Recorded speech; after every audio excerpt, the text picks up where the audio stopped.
Hello everyone, welcome back to our online platform. My name is Bhushan Gaikwad and today we are going to talk about noun. Yes. So यदि आप NDA 2 2025 के लिए preparation कर रहे हैं तो ये लेक्चर आप लोगों के लिए मोस्ट इंपॉर्टेंट है क्योंकि इसमें हम डील करने वाले हैं एक एक रूल और वो सभी रूल्स रिलेटेड होंगे नाउन के। जी हाँ, तो नाउन को हम बिल्कुल बारीकी से पढ़ने वाले हैं, सारी चीजें हम एक एक करके समझने वाले हैं। चलिए तो शुरू करते हैं। ये हमारा आज का 4th क्लास है नाउन का। तो आप सभी का बहुत बहुत स्वागत है। जय श्री राम सभी को। चलो तो मैं बात कर रहा हूं नाउन के बारे में और नाउन की अभी तक हमने 3 क्लासेस कंप्लीट कर ली है। तीनों क्लासेस में हमने नाउन के काफी सारे इंपॉर्टेंट रूल्स पढ़े हैं और जैसे कि आपको पता है कि हम सभी चैप्टर्स को यहाँ पर बिल्कुल बारीकी से अच्छे से इंटरेस्टिंग तरह से पढ़ने वाले हैं। तो चलो तो आज की क्लास भी बहुत ही अच्छे से हम पढ़ेंगे। चलो तो देखिए, अब आज हमें जो रूल समझना है वो क्या है, ध्यान से समझिएगा। तो बेटा बोला है कंपाउंड नाउन, है ना। किसकी बात कर रहे हैं हम लोग? कंपाउंड नाउन की हम बात कर रहे हैं, है ना। तो याद रखना कंपाउंड नाउन, कौन सा नाउन बेटा? कंपाउंड। कंपाउंड मतलब जो दो चीजों से मिलकर बना है या दो शब्दों से मिलकर बना है।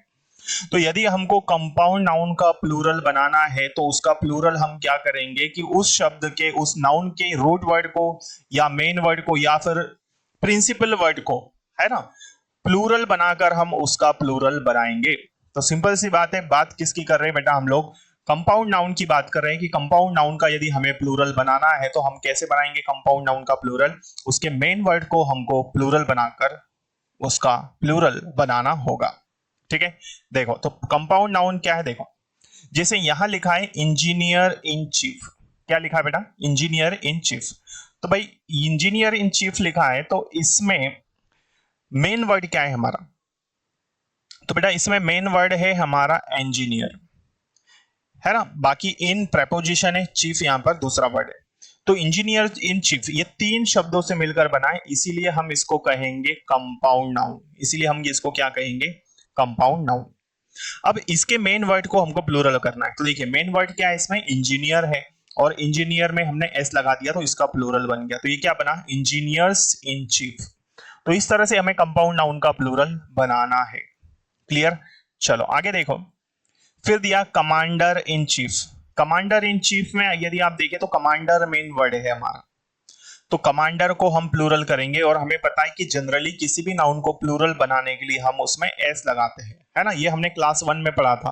तो यदि आपने क्लास 1 नहीं देखी तो उसे आप जरूर देख लीजिएगा ताकि आपको सारी चीजें अच्छे से समझ में आ सके। चलो आगे बढ़ते हैं। फिर बेटा मेड सर्वेंट। मेड सर्वेंट में मेन वर्ड क्या है? सर्वेंट है। तो सर्वेंट को हम प्लूरल बनाएंगे। ठीक है, तो ये क्या बना? सर्वेंट्स। सिस्टर इन लॉ की यदि हम बात करें, सिस्टर इन लॉ में मेन वर्ड क्या आया? सिस्टर। तो सिस्टर को प्लूरल कर देंगे। ठीक है, सिस्टर्स इन लॉ बनेगा। इस तरह से हमको कंपाउंड नाउन जो होंगे उनको प्लूरल बनाना है। आई होप ये रूल आपको क्लियर हो चुका होगा। तो क्लियर है भाई सभी को कि कंपाउंड नाउन जब भी आएगा तो उसके मेन वर्ड को, प्रिंसिपल वर्ड को हमको प्लूरल बनाना पड़ेगा, तब जाके हम कंपाउंड नाउन का प्लूरल बना सकते हैं। क्लियर? चलिए आगे बढ़ते हैं। नेक्स्ट नेक्स्ट क्या है समझिए। चलो नेक्स्ट रूल हमें समझना है, लेकिन ऐसे कंपाउंड नाउन, ध्यान से समझिए, अभी भी बात कंपाउंड नाउन की है ना, लेकिन इसमें थोड़ा सा डिफरेंस है। अब वो डिफरेंस क्या है समझिए। कंपाउंड नाउन जो किससे बने हो? जो या तो मेन से बने हो या फिर वुमेन से बने हो, है ना। तो ऐसे कंपाउंड नाउन जो किससे बने हो? मेन या फिर वुमेन से बने हो, है ना। ऐसे कंपाउंड नाउन का प्लूरल हम कैसे बनाएंगे? ऐसे में हमें दोनों ही पार्ट्स को प्लूरल करना है। ऐसे में हमें दोनों पार्ट्स को प्लूरल बनाना है। ठीक है, तो वैसे नाउन जो कंपाउंड नाउन, वैसे कंपाउंड नाउन जो किससे बने हो? मेन और वुमेन से बने हो, दोनों के पार्ट्स को प्लूरल बनाया जाता है। जैसे यहां यदि हम देखें तो क्या दिया है? Women doctor. तो भाई आपको पता है कि जो डॉक्टर होते हैं वो महिला भी होती है, पुरुष भी होते हैं। ठीक है, तो यहां पर वुमेन दिया है तो यहां इसे हम प्लूरल करेंगे, तो इसके हमें दोनों पार्ट्स को प्लूरल करना है। तो वुमेन को प्लूरल करेंगे तो ये क्या हो जाएगा? वुमेन। और डॉक्टर को करेंगे तो डॉक्टर्स हो जाएगा। मतलब इसके दोनों पार्ट्स को हमें प्लूरल करना है। Main teacher. मेन टीचर देखिए क्या है? Main teacher. तो पहला शब्द क्या है? मेन, दूसरा क्या है? टीचर। तो मेन को प्लूरल कर दो तो MEN हो जाएगा इसका प्लूरल, और टीचर में हम S लगा देंगे तो टीचर्स हो जाएगा। क्लियर यहां तक? चलो, आई होप ये रूल आपको क्लियर हो चुका होगा। Next, women servant. भाई वुमेन सर्वेंट क्या है? दोनों है ना। वुमेन सर्वेंट में क्या है? महिला सर्वेंट। तो इसमें दोनों पार्ट्स को बनाएंगे, वुमेन को भी बनाएंगे और सर्वेंट को भी बनाएंगे, तो इसका क्या बन जाएगा? Women servants. मेन ड्राइवर, तो मेन ड्राइवर में भी हम क्या करेंगे? Main drivers. क्लियर है यहां तक? तो पहला रूल हमने पढ़ा भाई, जब भी कंपाउंड नाउन का प्लूरल करेंगे तो हम क्या करेंगे? उसके मेन वर्ड को प्लूरल बना देंगे। लेकिन यदि ऐसे कंपाउंड नाउन जो मेन या वुमेन दोनों से मिलके बने हो, ऐसे में हमें दोनों ही पार्ट्स को प्लूरल बनाना पड़ेगा। क्लियर है? चलो, तो आई होप ये रूल आपको समझ में आ चुका होगा। आइए आगे बढ़ते हैं। देखो, नेक्स्ट रूल क्या है हमारे पास, समझिए, ये मोस्ट इंपॉर्टेंट है ना।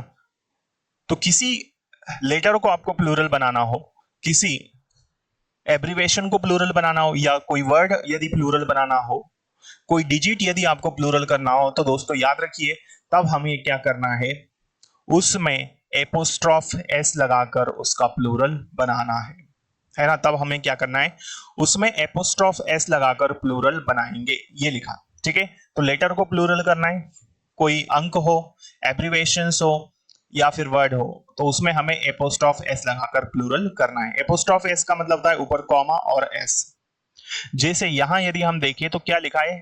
2 लिखा है। 2 हमारे पास क्या है? एक नंबर है बेटा, और इस नंबर को प्लूरल करना है तो हमें 2 लिखना होगा, ऊपर कॉमा लगाएंगे और S लगाकर इसका प्लूरल हम बना देंगे। ठीक है, चलो, अब हमारे पास क्या है? SDO लिखा है। SDO क्या है? शॉर्टकट है, एक एब्रिवेशन है, तो इसमें भी हमने ऊपर कॉमा लगा दिया, S लगाकर इसका प्लूरल बना दिया। तो सिंगुलर से प्लूरल बनाने के लिए किसी वर्ड को, कोई लेटर को, किसी एब्रिवेशन को हमें क्या करना है? एपोस्ट्रॉफ S लगाकर उसका प्लूरल बनाना है। उसी तरह यदि हम देखें, इफ दिया है, इफ हमारा एक वर्ड है, इफ को यदि हमें प्लूरल करना है तो हमें ऊपर कॉमा S लगाना, मतलब एपोस्ट्रॉफ S लगाना है। BA लिखा है तो BS हो जाएगा, ये क्या हो जाएगा? BS। ठीक है, ये गलत है। तो BA यदि लिखा हो, मान लो BA लिखा है और इसका हमें प्लूरल करना है, तो हमें क्या करना पड़ेगा? एपोस्ट्रॉफ S लगाना पड़ेगा। क्लियर है यहां तक? तो इस तरह से ये रूल है हमारा कि जिसमें हमें किसी वर्ड, किसी डिजिट या फिर किसी एब्रिवेशन को प्लूरल बनाना हो तो हमें क्या करना है? उसमें एपोस्ट्रॉफ S लगाकर प्लूरल बनाना होगा। क्लियर है? चलो, आई होप ये रूल आपको समझ में आ चुका होगा। तो बेटा, जो भी स्टूडेंट्स इस चैनल पर पहली बार आए हैं, है ना, और आप अपनी तैयारी को बेहतरीन दिशा में देना चाहते हैं, तो बाकायदा चैनल को सब्सक्राइब कर लीजिए, क्योंकि मैं इसी तरह से आने वाली क्लासेस भी आप लोगों के लिए लगातार लाता रहूंगा। चलिए, तो देखते हैं नेक्स्ट। अब आप देख रहे हैं एक एरर डिटेक्शन का क्वेश्चन हमारे पास है। एरर डिटेक्शन देखिए, तो एरर डिटेक्शन का क्वेश्चन आपके सामने, समझिए। लिखा है यहां पर, my brother in laws who live in Mumbai have come to stay with us. देखो, इसमें आई थिंक आप लोगों को आंसर मिल चुका होगा। माय ब्रदर इन लॉज लिखा है यहां पर, तो ये कंपाउंड नाउन है। यदि हम इसको देखें तो ये क्या है बेटा? हमारा कंपाउंड नाउन है, और हमें पता है कंपाउंड नाउन को हम जब बनाते हैं प्लूरल, तो उसके मेन वर्ड को हमें प्लूरल बनाना है। तो इसमें मेन वर्ड क्या है? यहां पर देखें तो लॉज लिखा है, तो ये तो गलत है भाई। लॉज, लॉ में S नहीं आएगा, S किस में आएगा? ब्रदर्स में, ब्रदर में S आएगा, क्योंकि यहां पर मेन वर्ड क्या है हमारा? ब्रदर। तो ब्रदर में S आना चाहिए, ना कि लॉज में। पार्ट नंबर कौन सा है? फर्स्ट वाला एरर हमारा होगा। क्लियर है? तो इस तरह से ये नाउन हमें समझना है। ठीक है, इसके बाद में काफी सारे रूल्स है जो हमें पढ़ना है, पूरा चैप्टर हम पढ़ने वाले हैं, और इसके आगे की चीजें हम पढ़ेंगे आने वाली क्लासेस में। तो मिलते हैं हम अगले लेक्चर में, तब तक के लिए जय हिंद, जय भारत। यदि आप इस चैनल पर पहली बार आए हैं तो दोस्तों इसे सब्सक्राइब कर लीजिए, ताकि आने वाली क्लासेस के नोटिफिकेशंस आपको मिल सके। जय हिंद, जय भारत।